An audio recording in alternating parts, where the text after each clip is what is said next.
folks, welcome back to My Kitten Reads. I'm Eleanor and this is my reading wrap up of 2023, including my stats compared to 2022 and my goals and how that all worked out. So there are some good things, there are some quite disappointing things, but yeah, we'll see how we go. So as usual, I did actually meet my goal of reading 120 distinct things in 2023. Nearly didn't make it, had to read 3 very short things on the last day. Overall, I did find reading quite difficult in 2023.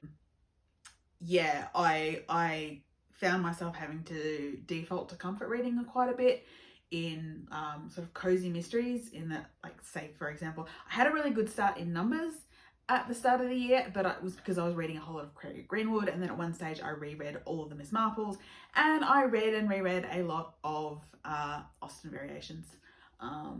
There were quite a few new ones that came out this year, but yeah, I did do a lot of that because, yeah, I just was having real difficulty reading anything that wasn't comforting. And that shows up in some of my other stats as well, unfortunately. So, but yeah, so totally I read 120 things, which met that goal, so tick. So one of my other big goals for the year was to reduce my physical to be read pile, which is, as you all may know, 2 entire bookcases in my bedroom. And I did achieve this, despite the fact that I was still getting an Outbreak book every month and not really reading them. I read some, or I started some at least. But yes, so I did buy some, but I actually did really well in sort of reading or starting to read the ones that I was actually buying. And I did pick off random ones off the shelf. And so having gone from 166 at the start of 2022 to 188 at the end of 2022 and at the start of 2023, I finished 2023 at 185. So it did go down. It went down by 3 books, but considering the books that were still coming in, I'm quite pleased with that. It's a start. That is also going to be a goal for this year, so to get lower. So fingers crossed that will go all right.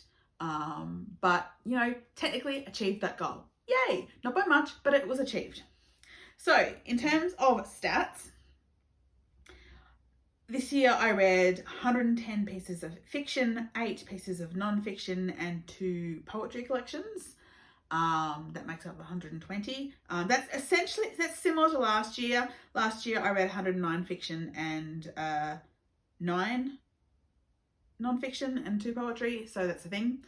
Some of these other categories that I'm about to go into have counted under fiction overall, but yes. So I read 30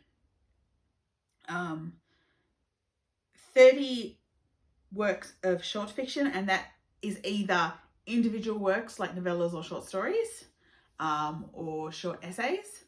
No, I don't think I counted these. I think I counted that in non-fiction, or anthologies. There were a couple of anthologies that I read, or collections.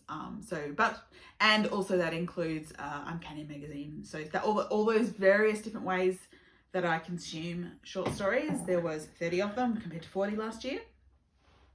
Probably there was more last year because last year I did Hugo reading and this year I did not. So I want to try and pick up Hugo reading again this year, so we will see how we go. I read 7 graphic novels, which is the same as 2022. And in addition this year, I actually read 2 plays. They were for class. I read a Shakespeare play, The Tempest, and I read another play, an Irish play that, off the top of my head, I can't remember what it was called or who it was by, but didn't love it. But for school, I did actually read 2 plays, so that was new. And then gender breakdown of the 120 things. Male, 13, which is the same as 2022. 103 books by female authors, which is up on the 98 of 2022.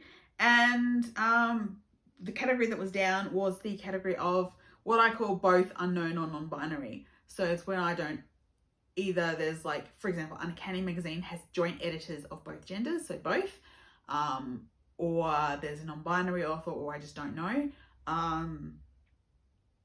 because I try not to interrogate that too much. In this case, I only read 4, which is 4 editions of Uncanny Magazine, compared to 9 last year. But you know, that is my usual gender breakdown, to be honest, is swaying heavily in the female direction. I rarely read men. Yeah, that's the thing.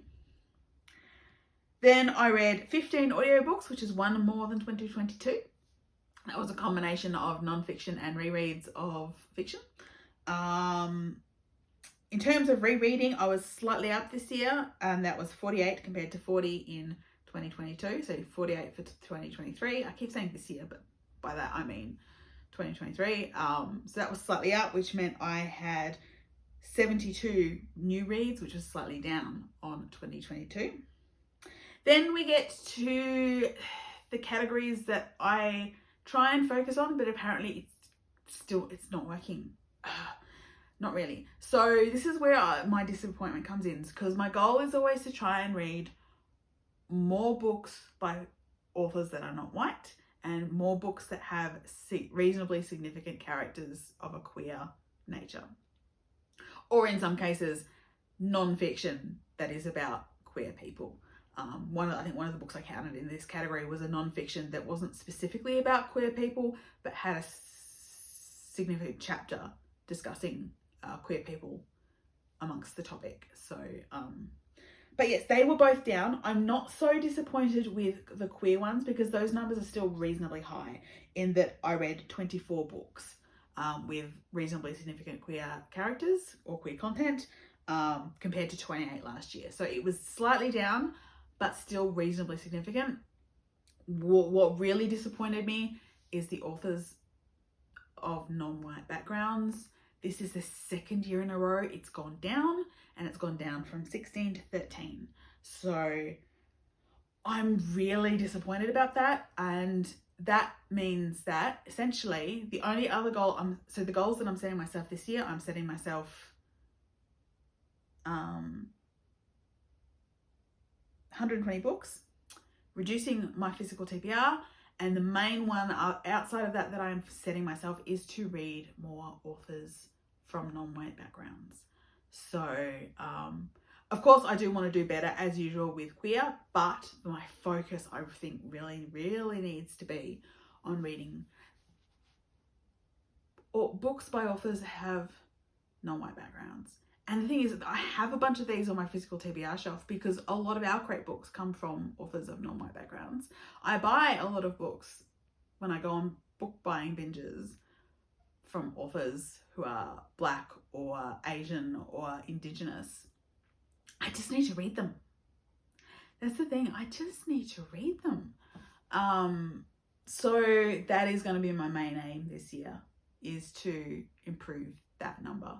So yeah, I'm disappointed in myself on that that particular goal, because of the fact that usually if I dip a little bit, it doesn't matter, but this is 2 years in a row. So I am disappointed. I'm going to try and do better. I don't know how that's going to go, because I am still in a bit of and this is with television as well, I'm in a bit of a situation where I'm not emotionally coping with new content very well. I'm spending a lot of time watching sport, which is one thing, because not only am I into motorsport, but I am now full on the hockey train.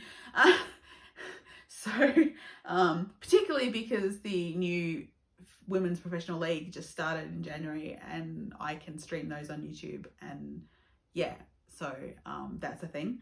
But yes, I need to do it, and I need to do it for new content, because there's not enough books on my shelf to reread that are authors of colour, that I can really pick up and want to reread so frequently. Like, I need to do better. And because this video has now just defaulted to me saying I need to be better, yeah, I'm going to sign off there. If if you want to discuss your own reading stats for the year in the comments below, happy to, always happy to. Please like and subscribe, and I will see you all again really soon. Bye.